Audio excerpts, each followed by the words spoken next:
Unit 5, more bass clef note reading.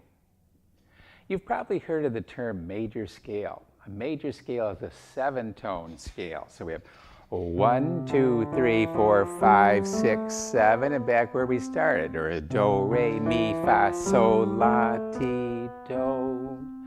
What we've done so far is we looked at or heard a 5-note scale building up on C, 1, 2, 3, 4, 5, and now we're going to build that down here in the bass. So starting at a bass C, the space note here, let's go 1, 2, 3, 4, 5. We'll have some notes to learn here in terms of recognizing the note letter names, but also let's remember it's a space, line, space, line, space. So that stepwise motion will help your reading.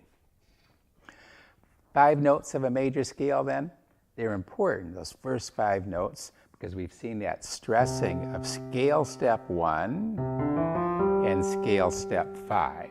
Now, we've seen that in terms of our harmony and the importance of those notes. So let's add those 2 terms, scale step 1 and scale step 5. And then also we'll add the term for this 5-note scale, we might unofficially call it a pentascale. It's not an important word, but penta means 5, so our first 5 notes is a pentascale. But to be clear, that's different than the pentatonic scale, which was our black key formations. Remember that was our folk music scale that has some wider leaps in it. Our pentascale is only 5 notes derived from the full major scale. Well, let's work with this a little bit. And before we get into some pieces, referring to the appendix, we have a set of major pentascales, because what we can build up from C, we could build a scale on some other pitches also, couldn't we? So starting on D, there's a D pentascale, or an E pentascale, or an F pentascale. These are just those segments of the full major scale in many keys. So I encourage you to take a look at that appendix with major pentascales, especially that first page, and build some pentascales on white keys. You can begin to memorize those at this point.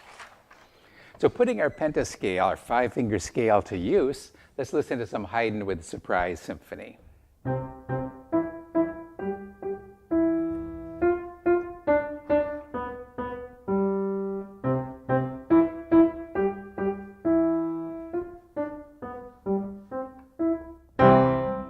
Harmonically, we're hearing that C chord, aren't we? So building up from scale step 1. How about this part? That's interesting, isn't it? It's building up, in essence, from that G, just like we heard in Eine kleine Nachtmusik. Here we come. Very interesting that Haydn and Mozart pick out those same notes, because building up from scale step 1 and building up from scale step 5, that's the harmonic vocabulary of the time. What else did we hear with the Surprise Symphony? We heard these detached sounds, haven't we? So instead of playing legato or connected, we're playing staccato. This adds a wonderful element of expression. Staccato, just a light scratch with your finger, a little detached. If you like to put a little bounce with your wrist, that works also, depending on context. Now, the real expression comes when we mix legato and staccato next to each other in a piece. Let's move on to some Beethoven with the Shepherd's Song from Beethoven's Symphony No. 6.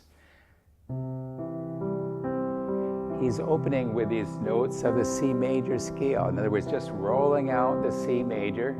In fact, the melody begins with the middle of the chord and only chord tones.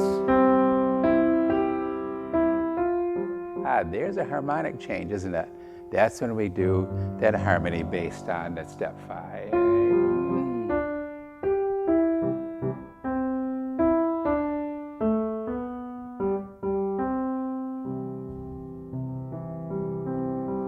And then the slowing down, the ritardando, or retard for short, gives us a wonderful element of expression.